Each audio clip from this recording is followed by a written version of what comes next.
Hi friends, நான் உங்கள் home cooking Sandhya. Today recipe நம்ம என்ன பார்க்க போகிறோன்னா, வீட்டில் சப்பாத்தி மீந்துச்சுன்னா இந்த ரெசிபியை நீங்கள் ட்ரை பண்ணி பாருங்கள். ரொம்பவே டேஸ்டியாக சூப்பராக இருக்கும். சப்பாத்தி நூடுல்ஸ் தான் பார்க்க போகிறோம். வாங்க எப்படி செய்கிறது பார்க்கலாம். ஃபஸ்ட்டு சப்பாத்தியை ரோல் பண்ணி இந்த மாதிரி நீங்கள் சின்ன சின்னதாக கட் பண்ணிக்கோங்க. சப்பாத்தி இந்த மாதிரி கட் பண்ணிக்கோங்க. இப்போ நம்ம தாளிக்க ஆரம்பிக்கலாம். கடாயில் கொஞ்சமாக எண்ணெய் ஊற்றிக்கோங்க. எண்ணெய் நல்லா காயட்டும். எண்ணெய் காய்ஞ்ச பிறகு இப்போ வெங்காயம் போட்டு நல்லா வதக்கிக்கலாம்.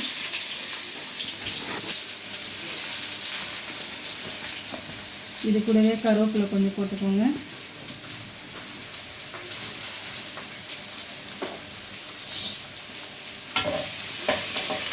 அப்படியே கொஞ்சம் நேரம் ஒரு 5 மினிட்ஸ் வதக்கிட்டே இருங்க.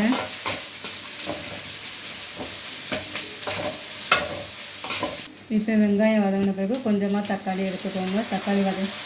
தக்காளி போட்டு நல்லா கிளறி விடுங்க. ஒரு 5 மினிட்ஸ் அப்படியே குக் ஆகட்டும். இந்த சமயத்தில் கொஞ்சமாக சால்ட்டு போட்டுக்கோங்க.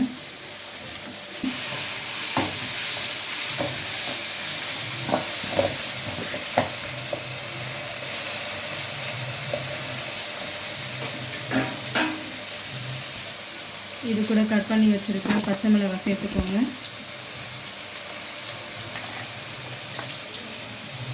கொஞ்சமாக கேரட், உங்களுக்கு விருப்பத்துக்கு ஏற்ற காய்கறி நீங்கள் போடலாம். நான் இன்றைக்கி இதை தான் சேர்த்துருக்கேன். கொஞ்சமாக குடமிளகாய்,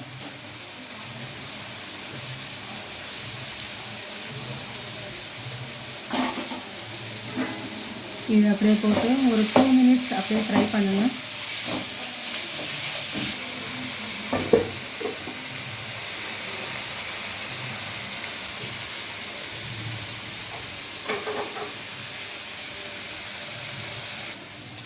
இது கூடவே ஒரு ஸ்பூன் இஞ்சி பூண்டு பேஸ்ட்டு சேர்த்து நல்லா வதக்கிக்கோங்க.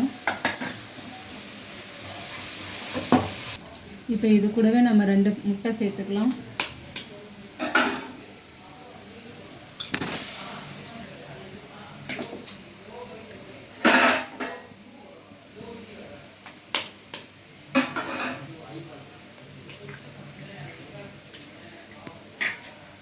ரெண்டு முட்டை சேர்த்துட்டு அப்படியே கொஞ்சம் கலக்கி விட்டுட்டே இருங்க.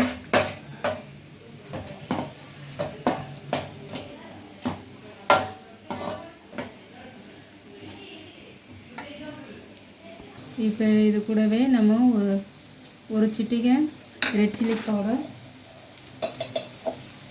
கொஞ்சமாக மஞ்சள் தூள், 1/2 ஸ்பூன் கரம் மசாலா, இதெல்லாம் போட்டு அப்படியே மொத்தமாக அப்படியே கலரி விடுங்க.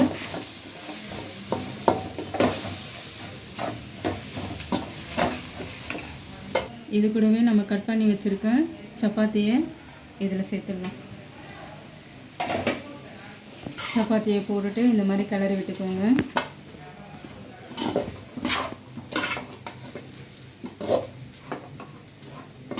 இந்த சப்பாத்தி நூடுல்ஸ் பிடிக்காத குழந்தைங்க யாரும் இருக்க மாட்டாங்க.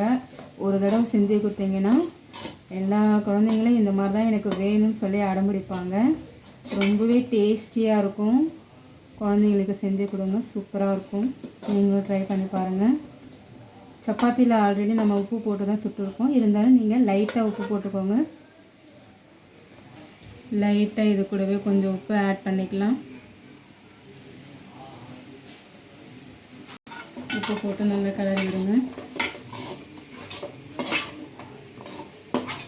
இப்போ ஃபைனலாக நம்ம இறக்குற ஸ்டேஜில் கொத்தமல்லி தூவி நம்ம இறக்கிக்கலாம். ரொம்பவே சிம்பிளாக டேஸ்டியாக இருக்கும். ட்ரை பண்ணி பாருங்கள்.